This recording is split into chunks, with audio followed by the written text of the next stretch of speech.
Hi, everyone. Lynette Brown here, co author of You Don't Look Psychic. And Mystic Monday, it's like freeze out time here in the Hill Country corridor. We're actually expected to get snow, which we never get. And well, occasionally. Okay. But, to get this cold is crazy unusual for us. So the freeze, the cold, had me thinking,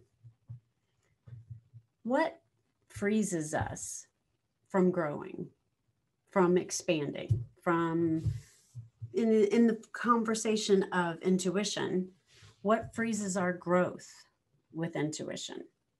Maybe it's even the growth of your business, right?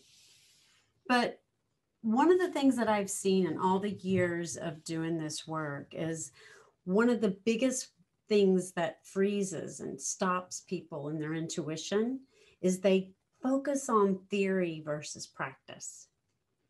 They get, all in their heads about this is, I know how to do this. This is the way to do it. All this incredible wisdom and knowledge that we gain through books and workshops and all that stuff. It's priceless, but it's worthless if we don't practice it, right? And that's why you'll hear me talk a lot about living the work. That's what's so powerful about anything that you're choosing in your life is live it, not just I know it, live it, come here with it, right? So that's one of the things that freezes up our intuition. Another aspect that freezes our intuition is judgment. We judge our abilities. We compare ourselves to other people, right? When we're able to combine our spiritual or our divine knowledge with practice, that's when major expansion happens, right? It's that, I find so often that our fears of what we might see or experience or what it's going to ask us to do, there's this calling, right, that we have, and what is it going to have us do, right? When we can trust and be present, magic happens, right? And in that trust, we can sort out our worry, our concern, our anxiety. And the way that we can manage worry and anxiety, especially with all this back and forth that we're experiencing in our world, breath, intentionality, mindfulness practices, right? Even you popping in right now, just watching my little video, take a minute, just breathe, and be here. And realize that you're not going to stop your growth. You're not going to stop your connection to intuition.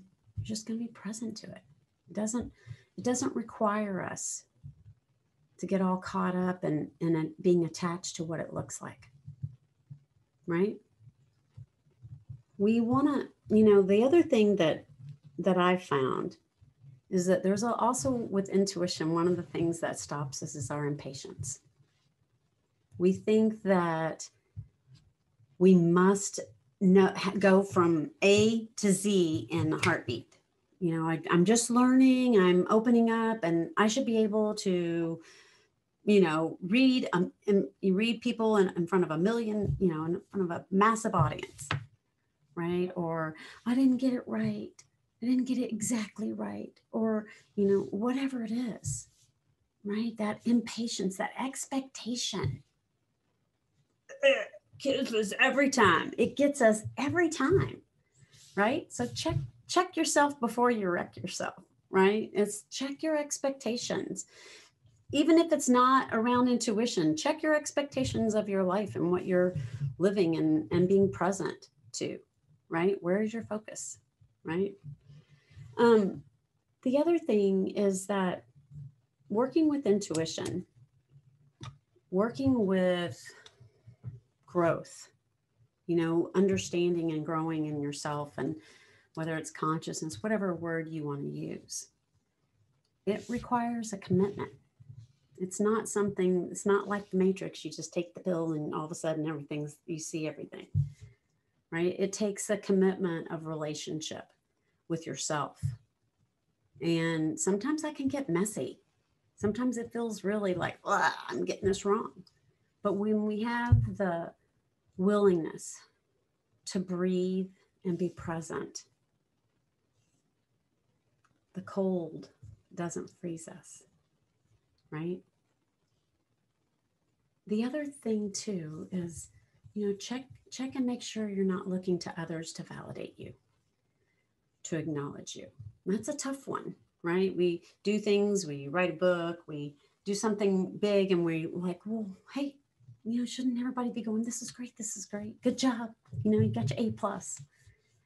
We have to be really connected in our center, divinely knowing that we're following our guidance, our mission, our purpose, regardless of what anybody says.